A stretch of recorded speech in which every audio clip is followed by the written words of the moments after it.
ذوالفقار علی بھٹو نے جب ان کے خلاف مارچ 1977 کے انتخابات میں زبردست دھاندلی کے الزامات کے تحت ایک تمام اپوزیشن جماعتوں نے احتجاج کا سلسلہ شروع کیا، اور احتجاج جب قابو میں نہیں آ رہا تھا تو انہوں نے جنرل ضیاء الحق کی بات مان کر آئین میں جنرل ضیاء کے کہنے پر ترمیم کر کے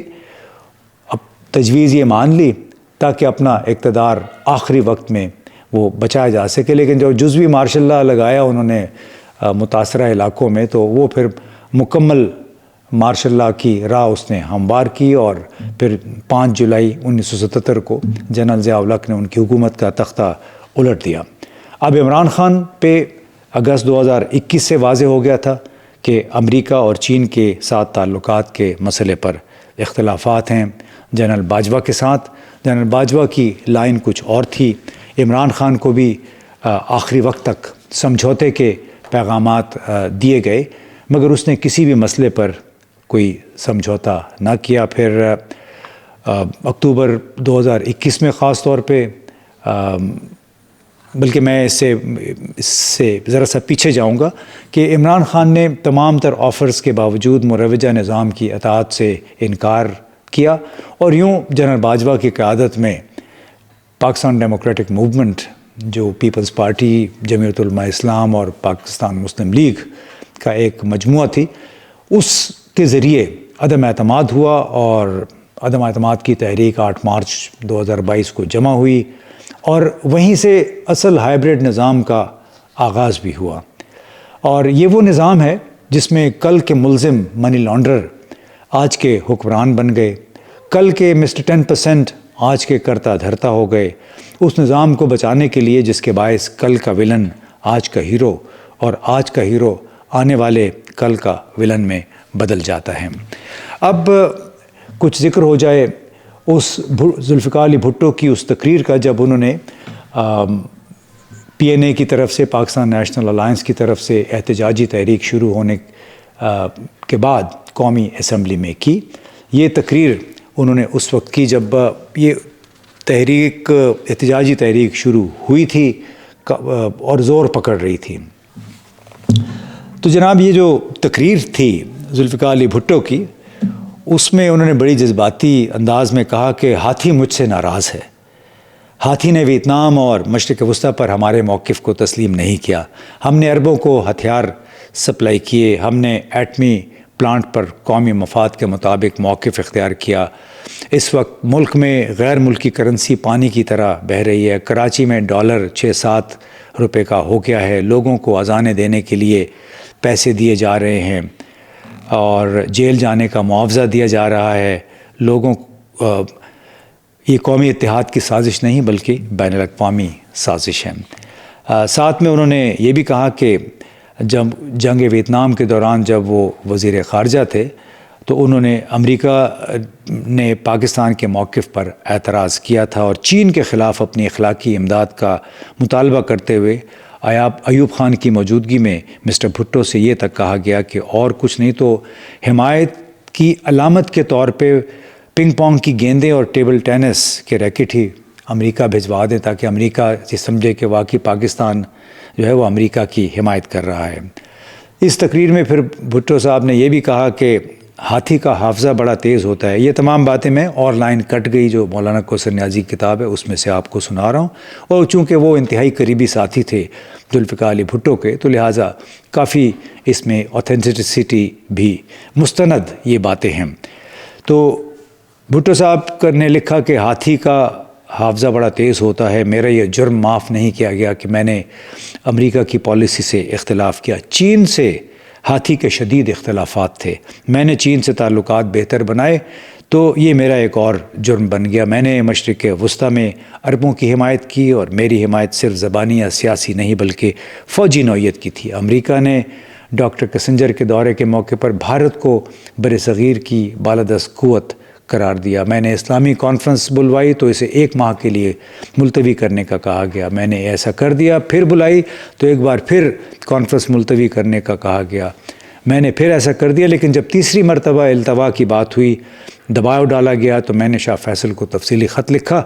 اور انہوں نے مجھ سے اتفاق کرتے ہوئے فروری میں اس انعقاد پر آماد کی ظاہر کر دی۔ تو یہ وہ اختلافی نوٹس تھے جس کی وجہ سے امریکہ نے بالآخر کچھ بقول مولانا کوثر نیازی کے ایسی پالیسی اختیار کی جس کے نتیجے میں ان کی حکومت کا تختہ الٹ دیا گیا، اور وزیر اعظم نے ذوالفقار علی بھٹو نے اپنی تقریر میں ایک انکشاف بھی کیا۔ وہ کہا کہ 21 اپریل کو امریکی سفارت خانے کے 2 افسر ٹیلی فون پر خوشدلی کے ساتھ ایک دوسرے سے کہہ رہے تھے کہ دا پارٹی از اوور، یعنی پارٹی ذوالفقار علی بھٹو کی پارٹی ختم ہو گئی ہے، بندہ گیا مال ختم۔ اس موقع پر بھٹو صاحب شدت جذبات سے لرز رہے تھے، ان کا چہرہ سرخ اور آواز گونجدار تھی۔ انہوں نے کہا کہ حضرات، پارٹی ختم نہیں ہوئی، اور جب تک میرا مشن پورا نہیں ہوتا یہ ختم نہیں ہوگی۔ میں نے اس پر امریکی حکومت سے احتجاج نہیں کیا، بلکہ اس کے برعکس سبکدوش ہونے والے امریکی سفیر کو ڈنر دیا۔ اب یہ ایک فرق ہے ذوالفقار علی بھٹو اور عمران خان کا، کہ ذوالفقار علی بھٹو صاحب یہ سمجھ رہے تھے کہ میں نے امریکی سفیر کو ڈنر دے دیا، جنرل ضیاء الحق کے کہنے پہ جزوی مارشل لا لگا دیا، تو اس طرح ان کی حکومت بچ جائے گی۔ وہ جو نوشتہ دیوار جس کو کہتے ہیں وہ پڑھنے میں وہ ناکام رہے۔ اب دوسری طرف اگر دیکھیں تو انہوں نے کام ایسے کافی کیے جو کہ چین کے حق میں جاتے تھے، اور یہ ایک دوسرا بڑا نقطہ تھا جو کہ عمران خان اور ذوالفقار علی بھٹو کے درمیان مشترک ہے، کہ ذوالفقار علی بھٹو نے ایک آزادی خود مختاری پہ مبنی خارجہ پالیسی اختیار کی، چین کے ساتھ تعلقات استوار کیے، کراکورم ہائی وے کی تعمیر شروع کی، فرانس کے ساتھ نیوکلیر پاور پلانٹ حاصل کرنے کا ابتدائی معاہدہ کیا، اور یہ جیسے ہم نے کہا کہ OIC کی کانفرنس فروری کے مہینے میں لاہور میں منعقد کی، تو وہ مولانا کوثر نیازی کے مطابق انہیں پسند نہیں آیا۔ اس کے ساتھ ساتھ یہی کوئی مارچ اپریل کا ہی واقعہ ہے یا مئی کا واقعہ 1977 میں، کہ تقریر کے بعد ذوالفقار علی بھٹو راولپنڈی صدر گئے، وہاں پہ اچانک وہاں آئے اور کاغذ کا ایک ٹکڑا لہرایا اور کہا کہ یہ مجھے دھمکی آئی ہے امریکی حکومت کی طرف سے، اور اس میں کہا گیا ہے کہ ہم بھٹو کو ایک عبرتناک سزا دیں گے۔ تو یہ جب اب دیکھیے کہ عمران خان کے ساتھ اگر آپ اس کا موازنہ کریں تو 27 مارچ 2022 کو عمران خان نے پیریڈ گراؤنڈ میں جو جلسہ ہوا اس میں یہی ایک کاغذ جیب سے نکالا اور کہا کہ یہ میرے خلاف سازش ہو رہی ہے۔ تو یہ اب ویڈیو میں آپ دیکھ سکتے ہیں کس طرح انہوں نے کاغذ لہرایا۔ اس وقت انہوں نے ابھی تفصیل نہیں سنائی تھی، لیکن بعد میں یہ معاملہ کھل کر سامنے آیا جب انہوں نے کہا کہ یہ اصل میں ایک سائفر ہے، یعنی ایک سفارتی مراسلہ ہے جو پاکستان کے سفیر ڈاکٹر اسد مجید نے امریکی نائب وزیر خارجہ ڈونلڈ لو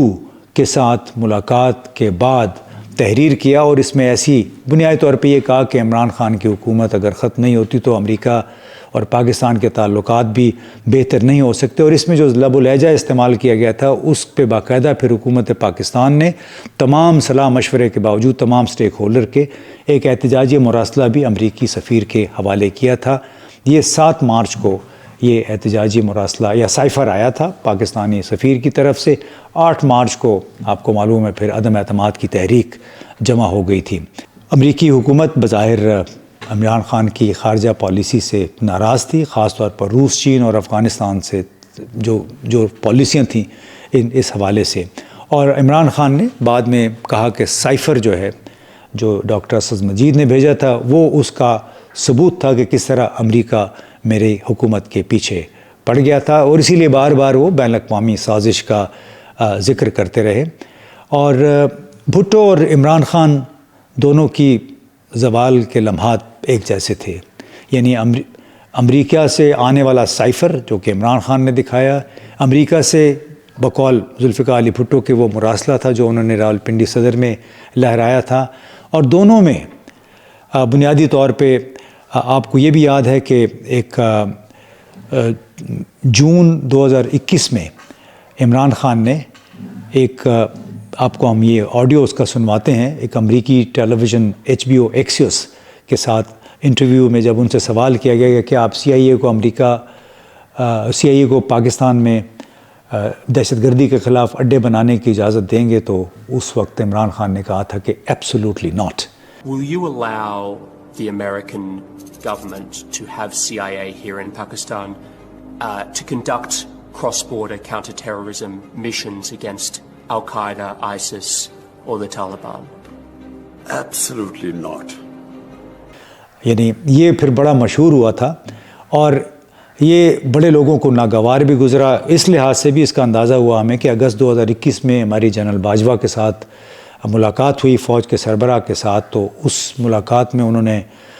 وزیر اعظم کا نام لیے بغیر یہ کہا کہ ہمیں یہ کہنے کی کیا ضرورت تھی، ایبسولوٹلی ناٹ، کسی اور طریقے سے بھی ہم یہ بات کر سکتے تھے. لیکن جناب یہ عمران خان کی شخصیت کا اپنا ایک طریقہ کار ہے، ہر بندہ اپنے انداز میں بات کرتا ہے، اور یہ تھا کہ ایبسولوٹلی ناٹ پھر دنیا بھر میں بڑا مشہور بھی ہوا. اس کے ساتھ ساتھ ایک اور ویڈیو بھی ہے جو کل جزیرہ کے ساتھ انٹرویو تھا عمران خان کا، اور اس میں انہوں نے بڑے واضح طور پہ کہا کہ ہم ایک آزاد ریاست، آزاد خارجہ پالیسی چاہتے ہیں، اور ہم سمجھتے ہیں کہ پاکستان کا اقتصادی معاشی مستقبل جو ہے وہ چین کے ساتھ جڑا ہوا ہے. Look, our relationship with China is better than ever before. For us, the way we look at it from Pakistan, our future, economic future is now linked to China. China is growing at a faster pace than probably any other country, and Pakistan, can really benefit from the way China has developed, the way it has lifted people out of poverty. تو جناب یہ چند باتیں تھیں، میں نے کہا گوش گزار کروں کہ اس میں کیا قدر مشترک تھی، کیا چیزیں مختلف تھیں دونوں ذوالفقار علی بھٹو اور عمران خان میں. دونوں کے زوال کی لمحات ایک جیسے تھے. جب پاکستان کی حکمران اشرافیہ اور امریکہ اور ان کی چین نواز غیر وابستہ خارجہ پالیسی سے خائف تھے، یعنی امریکہ کو یہ کلک تھا کہ مکمل طور پہ پاکستان کیوں چین کی طرف جھک رہا ہے، چاہے وہ ذوالفقار علی بھٹو کا زمانہ تھا یا عمران خان کا زمانہ تھا، اور یہ کہ یہ خود مختاری کی بات کیوں کر رہے ہیں.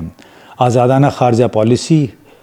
پاکستان کے فوجی اور بیوروکریٹک ڈھانچے کی بنیادی طور پہ جو ہماری جو نظام ہے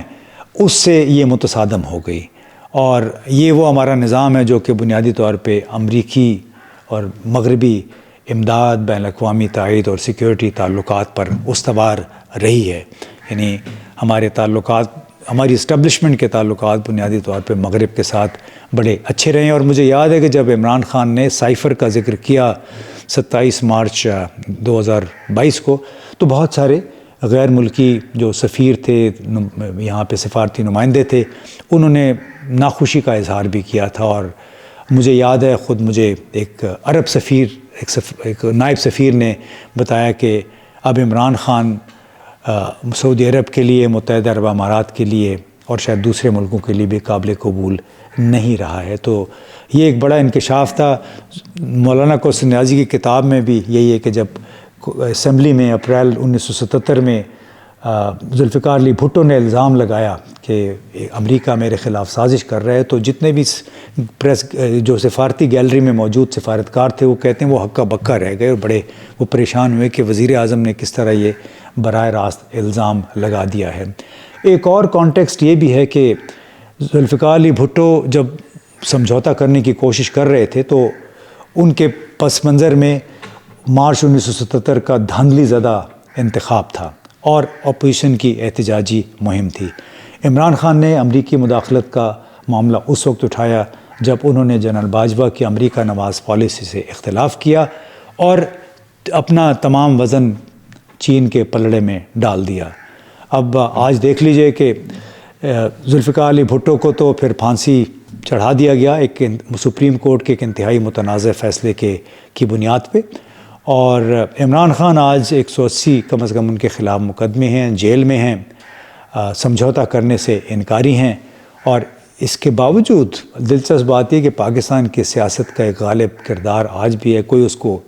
بانی پی ٹی آئی کہتے ہیں، کوئی نام لے لیتے ہیں، ذرا سی ہمت کر کے، لیکن ان کا نام لینا عام ٹی وی پہ اس وقت ایک بالکل گناہ یا جرم ہے. اور اگر دوسری دیکھیں کہ یہ ایک ایسی شخصیت ہے جو کہ بظاہر امریکہ، برطانیہ، سعودی عرب اور کچھ دیگر عرب ممالک کو بھی مزید پسند نہیں رہی ہے، کم از کم اب تک یہ تاثر ہے. ذوالفقار علی بھٹو اندرونی طور پر ایک طرف فوج اور دوسری طرف متحدہ اپوزیشن کا ان کو سامنا تھا. بیرونی محاذ پر امریکہ سے انہوں نے ٹکر لے لی، چین کے ساتھ قریبی تعلقات. عمران خان کو بھی تقریباً اسی نوعیت کے کرداروں کا سامنا. ایک طرف فوجی اسٹیبلشمنٹ جس نے بڑی سیاسی جماعتوں کے ساتھ مل کر عدم اعتماد کی تحریک کو منظم کیا. بیرونی سطح پر عمران خان نے چین کے ساتھ خود کو وابستہ کیا اور اس کا ذکر میں نے پہلے کر دیا. وہ ایک اور بڑی وجہ بھی تھی کہ عمران خان نے اگست 2021 میں CIA کے سربراہ ولیم برنز کے ساتھ ملاقات سے انکار کر دیا تھا. وہ صاحب صبح 6 بجے آئے تھے، اسلام آباد پہنچے تھے، شام 6-7 بجے واپس گئے. سارا دن انتظار کیا، عمران خان سے ملاقات کرنا چاہتے تھے. عمران خان نے کہا کہ وہ اگر ملنا چاہتے ہیں تو پھر ISI کے سربراہ سے ملیں، میرا رتبہ CIA کے سربراہ کے ساتھ ملنے کا نہیں ہے.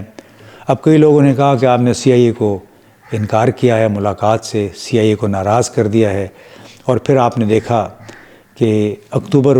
2021 میں ونڈی شرمن یہاں پہ آئیں، نائب وزیر خارجہ تھیں، اور انہوں نے وزیر اعظم کے ساتھ ملاقات کی، جنرل باجوہ کے ساتھ ملے، اور جنرل باجوہ نے پھر خصوصی طور پہ ان کی روانگی سے پہلے ان کے لیے ڈنر کا بندوبست بھی کیا. تو یعنی ان کی لائن جو تھی وہ اس وقت انہوں نے ڈالنی شروع کر دی تھی. اب وہ باقی باتیں آپ نے دیکھا کہ کس طرح مارچ 2022 میں ڈونلڈ لو کا جو سائفر آیا، اور پھر مسلم لیگ، پیپلز پارٹی آگے ہوئیں، اور PDM ہائیبریڈ نظام کا آغاز ہوا. اور موجودہ حکومت نے، اور پھر بعد اس سے پہلے عبوری حکومت نے، یعنی PDM عبوری حکومت، پھر PDM کی حکومت نے کس طرح 26ویں آئینی ترمیم کے ذریعے، اب 27ویں ترمیم کی بھی ہو رہی ہے تیاری، کس طرح انہوں نے راہ ہموار کی ہے پاکستان میں جمہوری آئینی حقوق سے دستبردار ہونے کے ایک عمل کا. سیاسی جماعتوں نے اس میں بڑا پیش کردار ادا کیا ہے، اور جو باہر کے لوگ ہیں، بڑے ممالک ہیں، وہ اس نظام سے خوش ہیں. یہ عمران خان جو ہے وہ اپنی کچھ لوگوں کے بقول ہٹ درمی، اپنے دھن کے پکے ہونے کی سزا بھگت رہے ہیں. ذوالفقار علی بھٹو کے ساتھ تو جو ہونا تو ہو گیا. دعا یہ کرنی چاہیے کہ عمران خان صحیح سلامت بغیر کوئی سمجھوتا کیے جیل سے باہر آ جائیں. بہت بہت شکریہ.